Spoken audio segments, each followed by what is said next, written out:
Right. आप सबको नमस्कार। बहुत दिन से सोच रहा था कि आपके बीच में आ जाए। जितने भी लोग देख रहे हैं उनको दो तीन चीज़ें बोलना जरूरी है, सब मैं समझ रहा हूँ।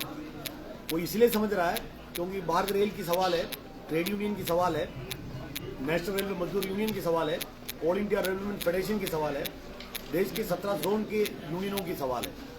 मैं इसलिए आपके बीच में कहना चाहता हूँ क्योंकि बहुत सारे विषयों में हमारे जो नौजवान साथी हैं बहुत सारे सवाल किया जाता है, उसका बीच बीच में जवाब देना जरूरी है। एक तो उनकी प्राथमिकता है न्यू पेंशन स्कीम जो है, उसको ऊपर कब ओल्ड पेंशन स्कीम होगा, एक सवाल चलते रहता है। ये आप लोगों को पता कि हमारा ऑल इंडिया रेलवे फेडरेशन के प्रयास से, आदरणीय महामंत्री के प्रयास से बहुत सारे काम उसमें कर चुके हैं। बाकी उसके अंदर बहुत सारे काम करना बाकी हैं, जैसा मिनिमम गारंटीड पेंशन इसको करना बाकी है।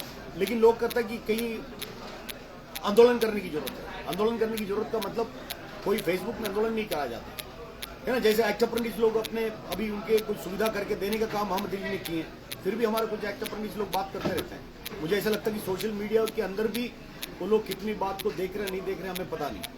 अभी कुछ दिन पहले आपने देखा होगा कि रेल के अंदर 4200 ग्रेड पे का जो खास करके टेक्निकल जो सेफ्टी से जुड़ा हुआ सुपरवाइजर है, इनका यूनियन के अंदर काम नहीं कर सकता, ऑफिस पर बन नहीं सकता, एक मैसेज आया। सारे लोगों ने इसको फैलाने का काम किया, जबकि हमने देखा हमारा जो महामंत्री जी ने रेल मंत्रालय से ऑर्डर लेके इसको फेक ऑर्डर करके लोगों के बीच में भी देने का काम किया। मैं आपको इसलिए कह रहा हूँ ऐसे बातों को हमारे लोग जब तक कंफर्म नहीं करते किसी बात को लोगों के बीच में फैलाना नहीं चाहिए।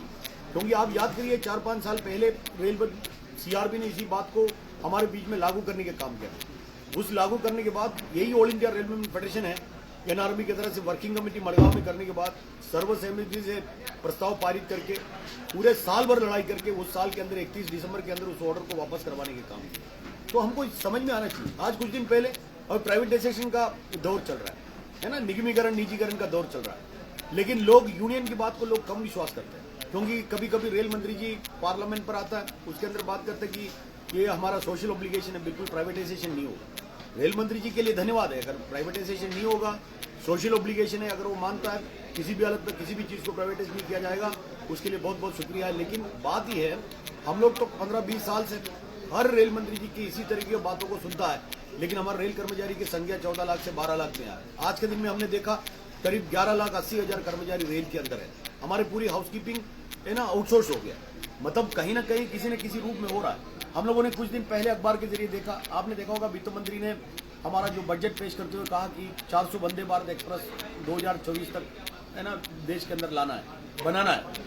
तो हम लोग भी खुश हो रहा था, आईसीएफ के लोग भी, चेन्नई के लोग भी शायद खुश हो रहा था। लेकिन कुछ दिन पहले हमने अखबार के जरिए देखा तो उसके से कुछ बम्बार्डियर को, सीमेंस को, बेल को सब टेंडरिंग हो रहा है, किसको क्या देना क्या नहीं देना पता नहीं। तो कहीं ना कहीं हमको अपनी ताकत को बनाना पड़ेगा। एक तरफ से लेबर कोड बदलने की बात हो रही है, हमारा मान्यता का चुनाव जो यूनियन का होना था अभी तक हुआ नहीं, कब सरकार करने वाला पता नहीं।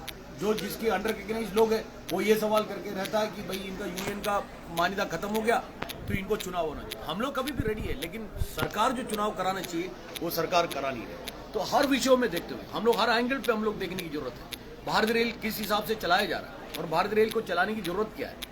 क्योंकि भारतीय रेल हमारे गरीबों के लिए, अगर भारतीय रेल अगर कोई प्राइवेटाइज हो जाए या अडानी अंबानी के हाथ में चला जाए तो हमारा देश के अंदर की जो गरीब जनता है, मुझे लगता है कि एक देश एक जगह से दूसरी जगह तक जा पाएगा, हमें लगता नहीं। इसलिए हमको जितने भी मजबूती के साथ में अपनी यूनियन को जिंदा रखना जरूरी है ना। चुनाव अगर आ जाए तो उसको फेस करने के लिए हम लोग तैयार है। सरकार चुनाव लाए उसके लिए फेस करने के लिए हम सब तैयार है, कभी भी ला सकते हैं, हमें कोई प्रॉब्लम नहीं है।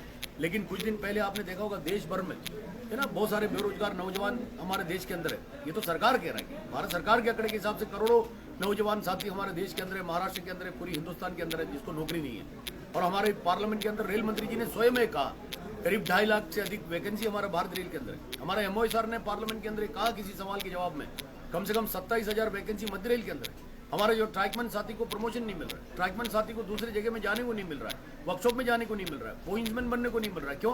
क्योंकि रेल बोर्ड का जो आदेश है, रेल मंत्रालय का जो नियम है, जो 10% से अधिक वैकेंसी होगा तो जीएम के अप्रूवल के बगैर जा नहीं सकता। पोइंट्समैन वैकेंसी, सेफ्टी कैडर में सारे कैटेगरी में वैकेंसी।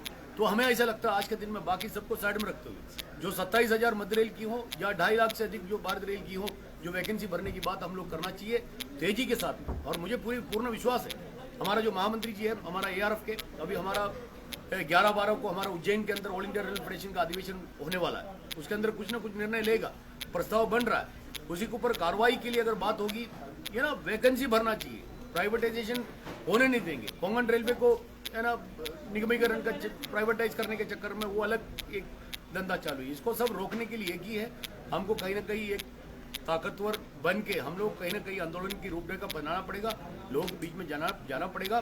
तो हमें पूर्ण विश्वास है हमारा महामंत्री जी आने वाले दिनों में जो भी आदेश देगा उसमें पूर्ण रूप से हमें लोगों ने कहने का काम किया। भाई मध्य रेल की जहां तक सवाल है, आधा घंटे के अंदर एक बार अगर आदेश दिया, आधा घंटे से 31 मिनट नहीं लगेगा मध्य रेल बंद करने के लिए। हमेशा हमने बोला है, पहले भी जब भी भूतपूर्व महामंत्री जेपी चौबे साहब था, आज भी हमें याद है रनिंग एलेवेंस कमेटी की जो बात था 2002 के अंदर जब मीटिंग किए थे, वहां हम लोगों ने नारा दिया था, जब अगर आप आदेश करोगे आधा घंटे के अंदर मध्य रेल बंद करने का ताकत हम लोग रखते हैं। उसी बात को आज फिर से दोहरा रहा हूँ, जब भी एआरएफ का महामंत्री जी अगर कोई आदेश देगा, आधा घंटे से 31 मिनट भी नहीं लगेगा, मध्य रेल बंद करने के लिए उतनी ताकत रखने वाले हम लोग हैं।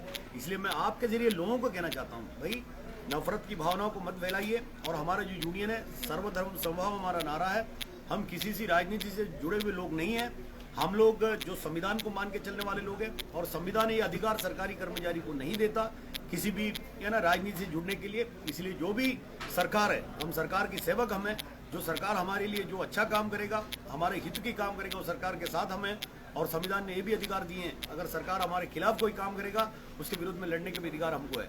इसलिए हम ये उम्मीद करते हैं है ना, फेडरेशन के अधिवेशन के अंदर जिस प्रस्ताव को पारित करके आगे आने वाले दिनों में मान्यता का चुनाव को लेके, वैकेंसी को भरने के बात को लेके, न्यू पेंशन स्कीम की बात को लेके और आक्षेप प्रनिस की जो बाकी रहे हुए बात को लेके, बहुत सारे काम करके देने का काम किया, तो उस बात को लेके, ये सारे के सारे बातों को लेके आंदोलनात्मक लाइन में आने वाले दिनों में चलने का उम्मीद है। इसलिए आप लोग सब बिल्कुल हमारे साथ रहिएगा, बीच बीच में कोई सवाल रहेगा तो हमसे पूछ रहिएगा। यही मुझे लगा कि आपके बीच में इतनी एक 10 मिनट आपसे बात करने की जरूरत है, नहीं तो आप लोग भूल जाएगा।